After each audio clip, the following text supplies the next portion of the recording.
Известно, что с помощью дыхания вы можете либо успокаивать свой ум, либо его, возбуждать, скажем так, в тонус приводить, да? Соответственно, с помощью дыхания вы можете управлять своей психикой и своим состоянием.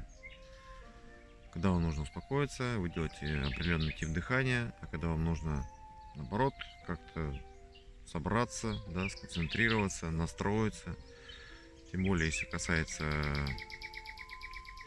каких-то боевых дел, какого-то там мордобойного искусства, то это дыхание тоже соответствующее.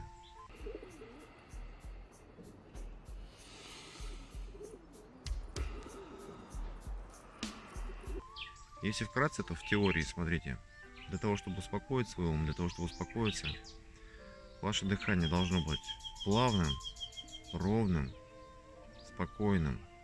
Вдохи и выдохи должны быть достаточно длительные. А для того, чтобы замедлиться, успокоить свой ум, вы должны дыхание свое замедлить. Тут такая прямая связь, да? То есть чем медленнее дыхание, чем оно плавнее, тем спокойнее и плавнее начинает работать ваш ум, мозг успокаивается. И, соответственно, чем ваше дыхание более короткое, более напряженное, с акцентом на выдохе, тем ваш мозг более напряженный, более концентрированный, более собранный, более, скажем так, агрессивный, как и ваше дыхание. То есть ваш ум уподобляется как бы типу вашего же дыхания. Это очень большая скорость. Ну а теперь давайте проведем такой эксперимент. Сейчас, в принципе, я так достаточно спокоен, в нормальном состоянии ума. Вот, и мне сейчас нужно немножко привести себя в такое взбудораженное состояние сознания, скажем так, возбудить свой ум. Для этого я делаю, смотрите, короткий вдох, короткий выдох с напряжением живота, таким шипящим звуком. Ну, например, это будет выглядеть вот так.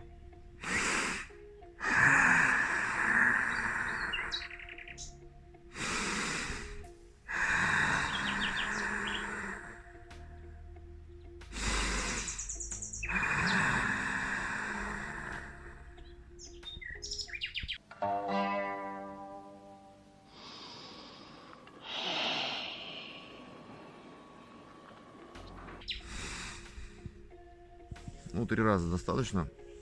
Вот прям сразу чувствуется какая-то волна, которая пошла изнутри, потому что начинают тонизироваться мышцы кора, живота. На выдохе я делаю напряжение брюшного пресса, диафрагму напрягаю и делаю такой шипящий выдох.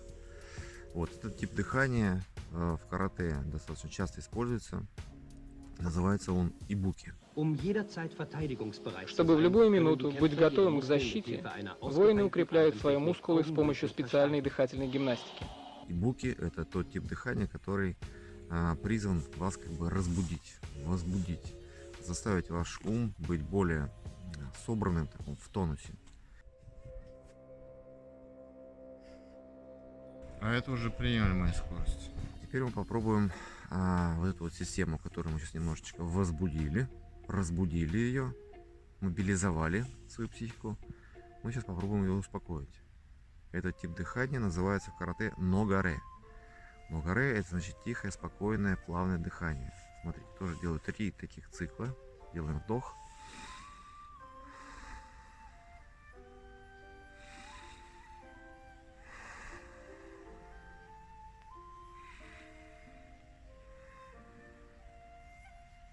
И еще плавнее.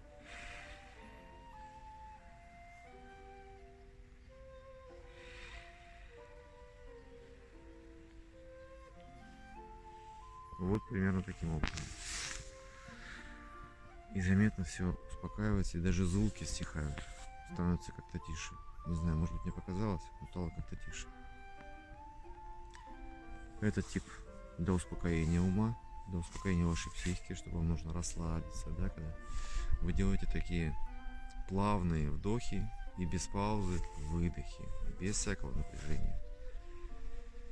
Вот таким образом, ребята, можете управлять своим умом, своей психикой, и когда вам нужно как-то поменять состояние сознания, вы можете спокойно использовать это дыхание. Либо одного типа, либо другого. Замечательно. Не выключай. А еще добавлю такую мысль, наблюдение. Я же без этого никак не могу обойтись, да, чтобы не поразмышлять на какую-то тему. Вот смотрите, друзья.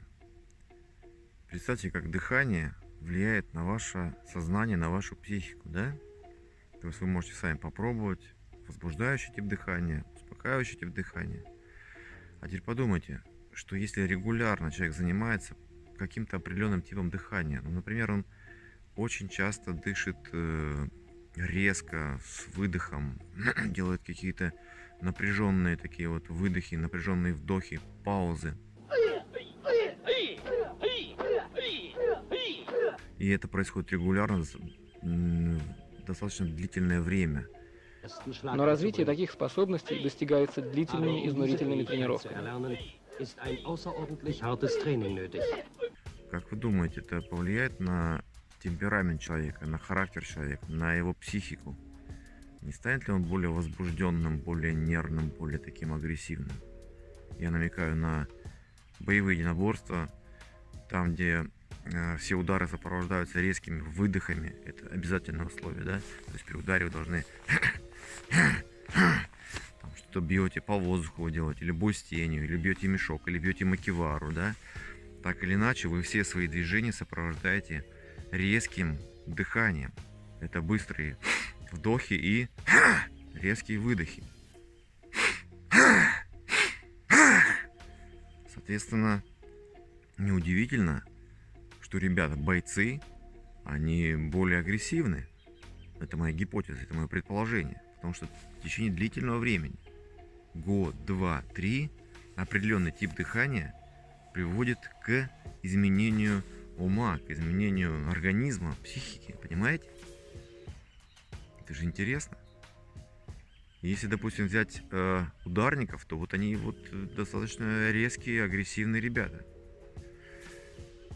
Взять борцов, там тип дыхания, наверное, немного другой. Он чуточку помедленнее, потому что движение бросковое, ну, для того, чтобы выполнить бросок, например, требуется немножко больше времени, да, более длительный период времени, нежели удар. Поэтому и выдох будет не такой резкий, не такой быстрый. Может быть, борцы поспокойнее поэтому, да?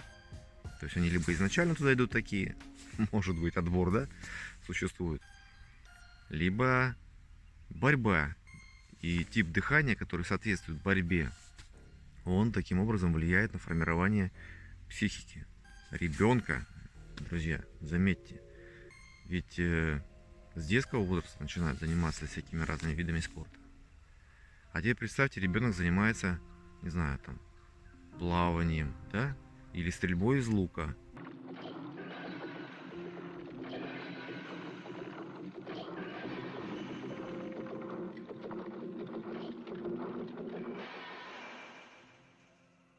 Или какой-то другой деятельностью, где требуется дыхание, ну, другого типа, более спокойное, более уравновешенное, умиротворенное. Или, не знаю, ребенок занимается, ну что мы все про спорт, он занимается рисованием, да, живописью, или занимается шахматами, да? Понимаете? Это очень интересная взаимосвязь. Мне кажется, это, ну, очень сильно влияет на таком тонком уровне, незаметном, но это есть. Подумайте об этом. У вас есть дети?